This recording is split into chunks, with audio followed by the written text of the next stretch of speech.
एक बड़ा नाम इस वक्त जस्टिन ट्रूडो को सक्सीड करने के लिए सामने आ रहा है। कनाडा की लिबरल पार्टी की लीडर जिनका नाम है रूबी धल्ला, जिनका इंडियन ऑरिजिन है, ये सिलसिला बढ़ता चला जा रहा है। कनाडा के प्रधानमंत्री पद की रेस में सबसे आगे है।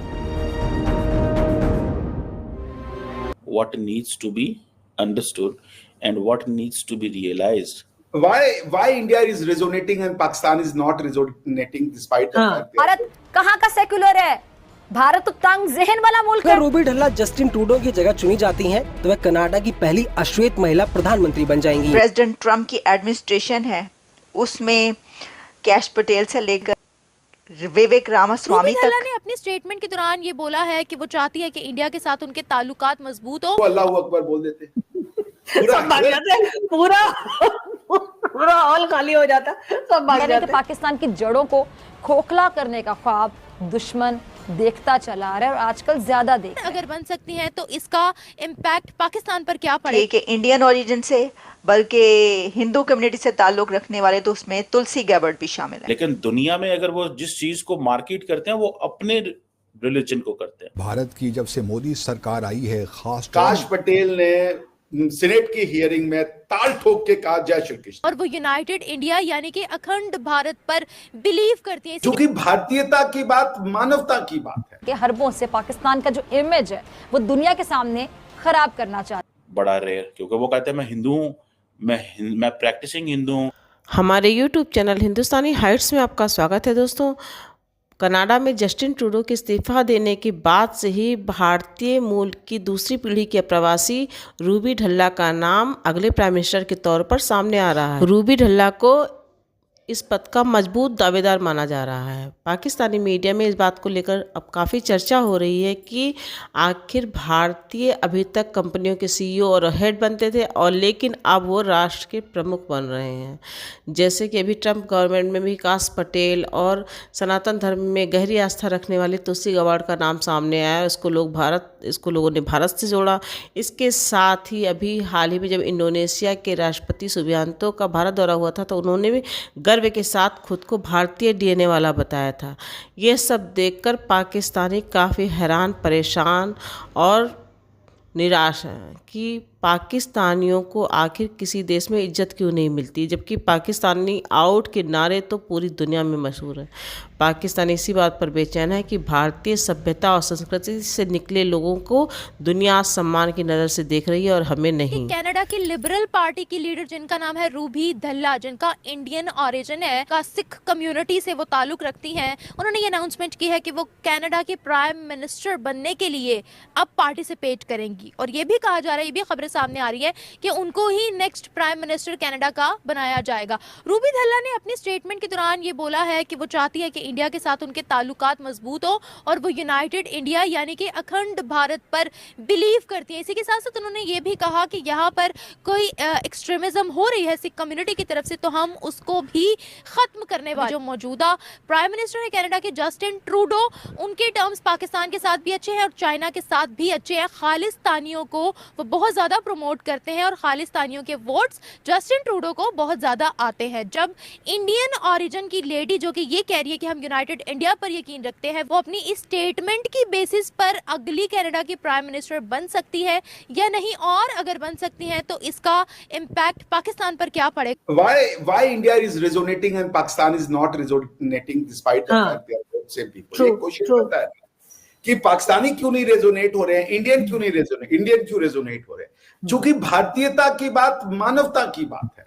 काश पटेल ने सीनेट की हियरिंग में ताल ठोक के कहा जय श्री कृष्ण, किसी ने कुछ नहीं कहा, बवाल नहीं मच गया कि अरे ये क्या कर दिया, क्रिश्चियन कंट्री है भाई, वो तो सारे के सारे अमेरिकन अपने आप को क्रिश्चियन मानते हैं और होना भी चाहिए भाई, उनकी हेरिटेज है। लेकिन उन्होंने जय श्री कृष्णा कहा, किसी को डर नहीं लगा, किसी को काश पटेल के ऊपर डाउट नहीं हुआ। अभी वो अल्लाह अकबर बोल देते, पूरा हॉल खाली हो जाता, सब भाग जाते। इसमें अल्लाह अकबर बुरा नहीं है, हाँ, लेकिन उसको जिस तरीके से इस्तेमाल किया गया है उससे तो जो उसको मानने वाले हैं वो भी डर जाते हैं।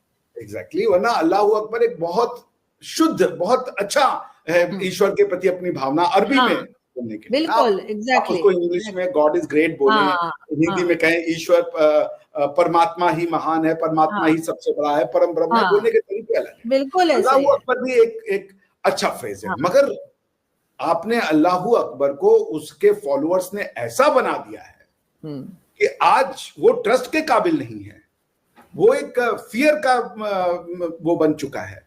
That's what I'm trying to say कि बात फ्रेज की नहीं है, बात ये कि भारतीय आपके लिए क्यों इंडियंस, क्योंकि वो ह्यूमैनिटी की बात करते हैं। काश पटेल अपनी जो जय श्री कृष्णा की जो एबिलिटी थी, उसने जो जय श्री कृष्णा में उनका ट्रस्ट है, उन्होंने जाकर के ट्रम्प पे नहीं लगाया और बोला इधर आओ इधर इधर, तुम्हारे जीसस गलत है, जय कृष्णा को मांगो। ये काम नहीं किया उसने कहा जय श्री कृष्णा मेरा, जीसस आपका। आप देखिए आरजू जी, हुआ क्या है, क्रिश्चियंस, हिंदू और जूस इकट्ठे हो गए हैं। अब उन्होंने कहा कि हम यह बर्दाश्त नहीं करेंगे कि आप हमारे घरों में आके हमसे बोलें कि हमारा घर आपका नहीं है। ये सब एक दूसरे को समझते हैं, क्योंकि अब कोई भी किसी के घर में जाकर के कब्जा नहीं करना चाहता, सब अपने अपने घरों में खुश रहना चाहते हैं।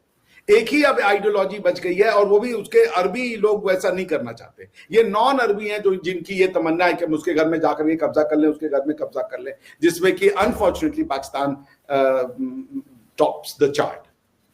तो आप अगर ह्यूमैनिटी से जुड़ोगे नहीं, आप जहां जाओगे घेटो बना लोगे कि हमारा कल्चर डिस्टर्ब हो जाएगा, हमको अलग रहना है, अब जहां भी रहेंगे सिर्फ मुस्लिम के साथ रहेंगे, दुनिया से नहीं जुड़ेंगे, तो फिर आपको दुनिया क्यों ट्रस्ट करेगी? आप हर किसी के उसमें कीड़ा निकालोगे कि तुम्हारे वाले में ये कमी है। भाई सब में कमियां, लेकिन जो है उसमें आगे बढ़ो।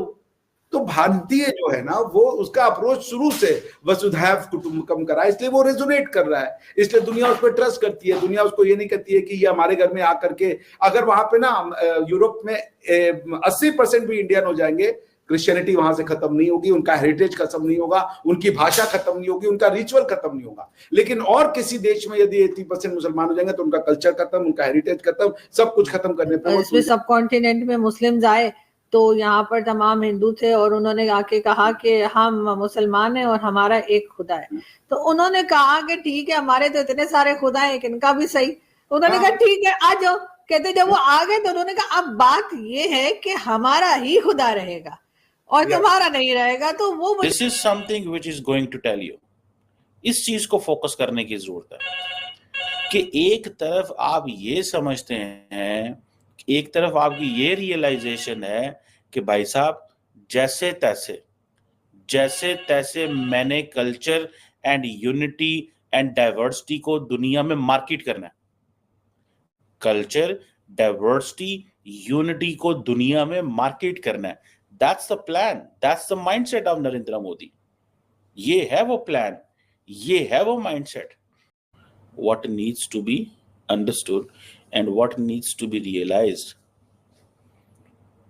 कि किस तरह नरेंद्र मोदी पूरी दुनिया के अंदर अपने आप को एक्सपैंड कर रहे हैं, कारोबार भी कर रहे हैं,